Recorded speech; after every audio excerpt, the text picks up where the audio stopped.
Y ahora tenemos el conflicto de Ucrania, que nadie se atreve a llamarlo guerra declarada de Ucrania, porque si habláramos de una guerra declarada de Ucrania, nos metíamos en otro berenjenal, que es lo que tenemos realmente, que es una guerra no declarada entre Occidente y Rusia, básicamente.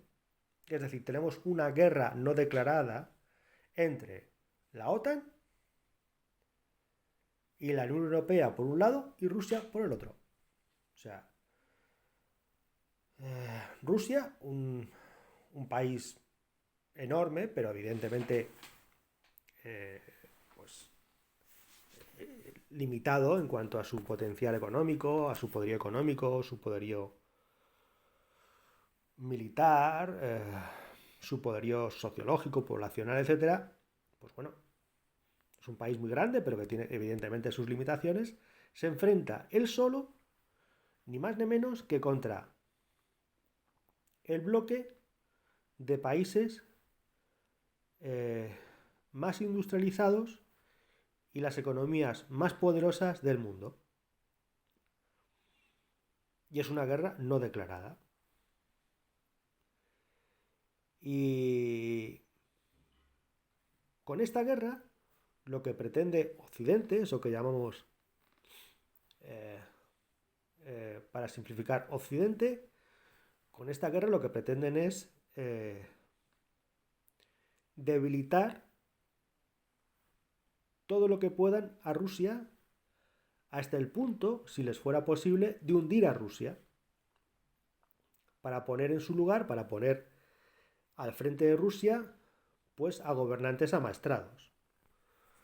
Eh, ¿Cuáles son estos gobernantes?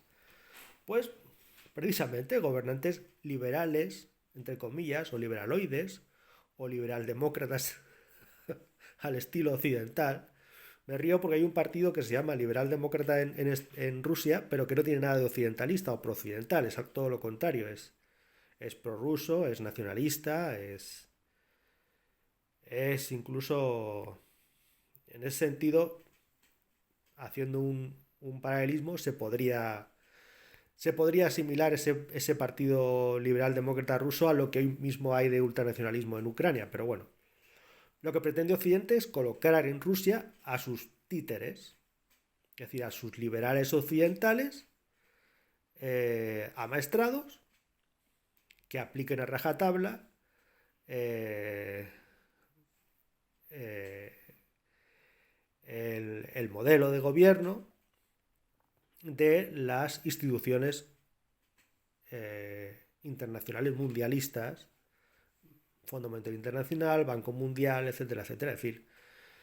Eh, gobernantes totalmente sumisos y plegados a Occidente que se presten a poner de rodillas a Rusia para que, bueno, básicamente Rusia sea el gran prostíbulo y la gran puta de Occidente. Eso es lo que pretenden estos eh, políticos liberaloides que Occidente propugna. Y no voy a entrar en la cuestión de, de cómo gestiona Rusia a su vez esa disidencia occidental organizada. Lo que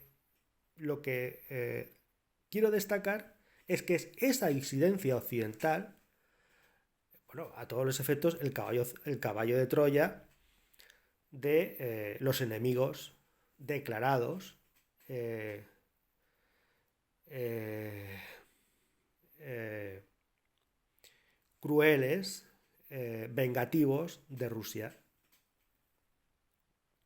Es decir, la OTAN, la Unión Europea, las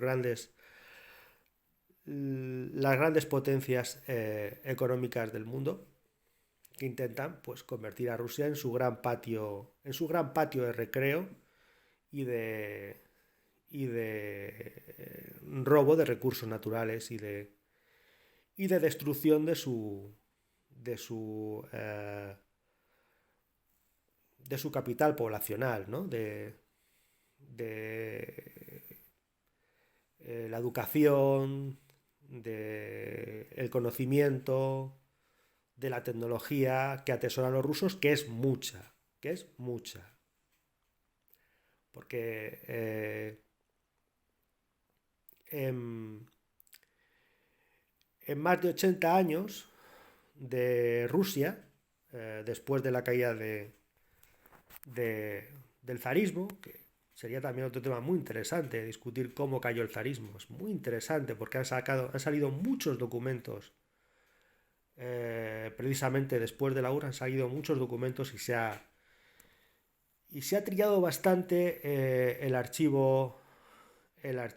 archivos de Rusia, ¿no? Y han salido muchos documentos muy interesantes sobre cómo cayó cómo cayó el zarismo y cómo se defenestró al último zar. Pero bueno, en los últimos más de 80 años de Rusia, después del zarismo, pues bueno, Rusia se convirtió en una gran potencia, no al mismo nivel que Estados Unidos, pero después de ella, ¿no? Una gran potencia económica, una gran potencia técnica, una gran potencia tecnológica, de conocimiento, etcétera, que tuvo un pequeño bache, que es precisamente lo que viene después de Gorbachev, que es cuando los liberales prooccidentales salen a la palestra e intentan apoderarse de Rusia, con consecuencias absolutamente devastadoras, que incluso estuvo a punto en aquel momento de volver el Partido Comunista al gobierno en Rusia.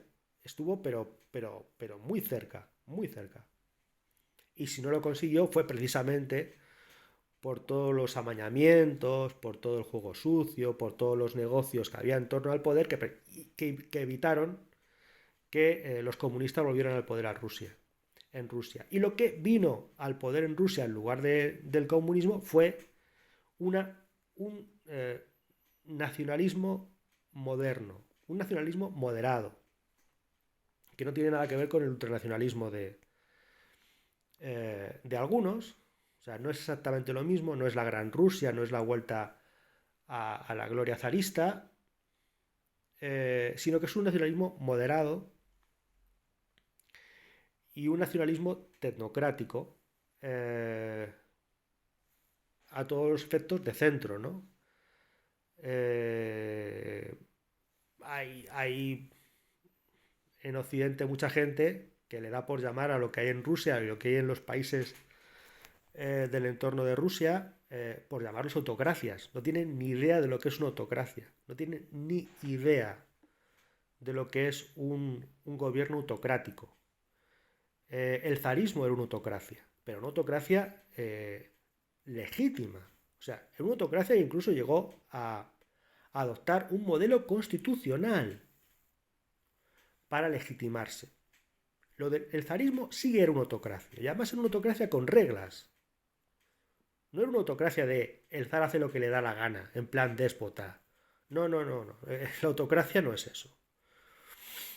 Entonces, lo que hay en Rusia tampoco es una autocracia en el sentido zarista, o una autocracia en el sentido de la Rusia tradicional. No es una autocracia lo que hay en Rusia. Con todos sus defectos, que tendrá muchos sin la menor duda, pero lo que hay en Rusia no es una autocracia, es otra cosa diferente. Que yo, modestamente, le doy en llamar tecnocracia, un nuevo modelo de tecnocracia. Y bueno, hay más personas con más capacidad que yo y con muchos más conocimientos que yo que también le dan en llamar a lo que vino después de la URSS en lo que se conoce como espacio postsoviético, tecnocracias, ¿no? Particularmente en Rusia, pero también hay movimientos tecnocráticos muy fuertes que se tratan de valer de partidos organizados en torno al control del poder político, ¿no? Estas tecnocracias, digamos, postsoviéticas, son de ideología centrista, son partidos aglutinantes, ¿no? Los llamados partidos atrapolo-todo, y bueno, esto es lo que se ha acabado haciendo con el poder en estos países con mayor o menor fortuna.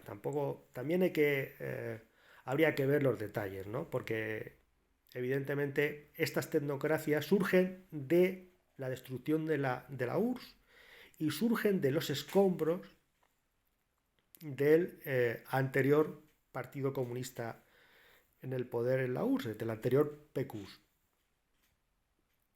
Y estos gobiernos tecnocráticos, bueno, son diversos y tienen muchas fallas.